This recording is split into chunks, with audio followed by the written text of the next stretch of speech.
उमेश पाल अपहरण कांड में अतीक अहमद और उसके साथ 2 आरोपियों को एमपी एमएलए कोर्ट में सजा सुनाए जाने के बाद मृतक उमेश पाल की पत्नी और मां ने तसल्ली मिलने की बात कही है।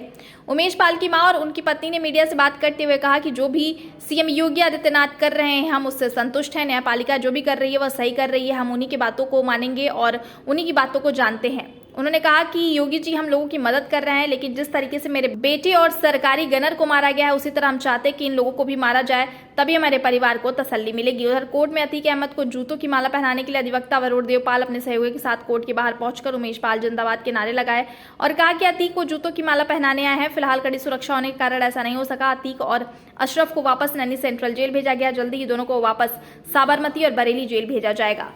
ये फैसला जो आज अदालत से मिली है उस पर मुझे पूर्ण विश्वास था और मिला, लेकिन ये उसका अपहरण केस का है। उसके बाद मेरे बेटे का अपहरण न सुनने दिया न देखने दिया, उसका मर्डर हो गया। तो अब मेरा यही निवेदन है कि अपहरण केस में इसको आजीवन कारावास हुआ है, लेकिन बाद में मेरे बेटे का मर्डर हुआ। मेरा बेटा कलम की लड़ाई लड़ता था, बम गोली की नहीं लड़ता था, इसलिए कलम की लड़ाई को उल्लंघन करके काले कोट खाकी वर्दी की बेइज्जती कर दी।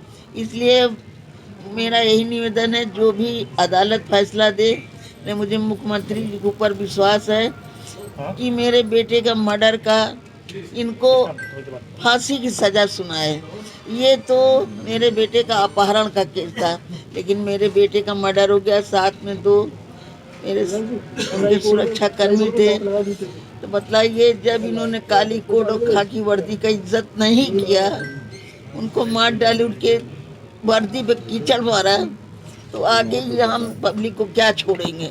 इसलिए मेरा मुख्यमंत्री से ही विनती है कि इनको अब फांसी दिया जाए। अच्छा, अब सजा हो गई है, अब लगता है कि उमेश जी की आत्मा को शांति मिलेगी? देखिए, ये तो उसका अपहरण में लड़ रहा था शेर की तरह, लेकिन जो अब लास्ट में 3 मर्डर उसने करा दिया, जेल से कराया है, ये आजीवन कारावास है। इसमें उसको अंदर क्या सुविधाएं मिलती हैं क्या नहीं मिलती, इसलिए वो पुराना खूंखार बदमाश है, पूरा आधा डकैत है। वो नोट के बल पे आगे कुछ भी कर सकता है। हम सीएम साहब से यही कह रहे हैं ना कि जैसे मेरे दरवाजे पे बदमाश ने अपने गुंडों को भेज करके और 3 को संहार कराया है, मेरे बेटे और 2 सुरक्षा कर्मी को, तो हम तो बार बार कह रहे हैं ना कि मेरा बेटा उस समय वर्दी पे था और सुरक्षा कर्मी भी थे, कोई वैसे नहीं थे गाड़ी से उतर रहे थे। उस समय इसने मर्डर कराया। इसने न कलम की इज्जत किया, न काली कोट की किया, न खाकी किया, इसलिए मर्डर के इसने तो दे दिया अपहरण का, लेकिन मेरे बेटे 3 मारे गए हैं। इसलिए मेरा मुख्यमंत्री जी से यही गुहार है कि इनको फांसी दिया जाए, इनको जिंदा न रखा जाए। लेकिन उसमें तो मेरे बेटे ने बताया था 10 लोगों के, वो सब जब वकील आएंगे हमारे तो सारी चीजें बताएंगे। अब ये है कि मेरे बेटे का जो मर्डर हुआ है उसमें तो किसी ने देखा नहीं, वो तो पूरा सीसी फुटेज में दिखा रहा है।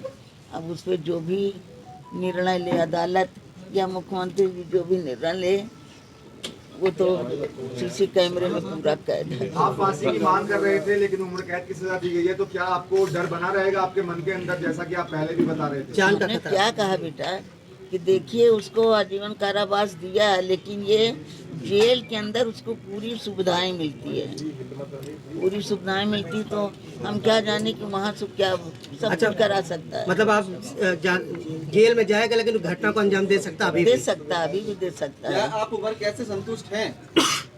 सजा मिली उससे संतुष्ट? जज ने जो जजमेंट किया है वो ठीक है, मैं उनकी बातों का विरोध नहीं करूंगी। उन्होंने क्योंकि मेरे आदमी का अपहरण केस था, इस वजह से वो जो जजमेंट दिया उन्होंने वो ठीक किया है। लेकिन मैं अब जो है माननीय मुख्यमंत्री जी से निवेदन करूंगी, क्योंकि वो मेरे पिता समान है, मैं अकेले हूँ, मेरे साथ कोई लड़ने वाला नहीं है। मैं उन्हीं से याचना करूंगी कि उस आदमी को, उसके पूरे परिवार को, चाहे अतीक हो, चाहे अशरफ हो, चाहे उसका लड़का हो, चाहे कोई भी हो, जब तक उनको खत्म नहीं किया जाएगा तब तक ये आतंक चलता रहेगा।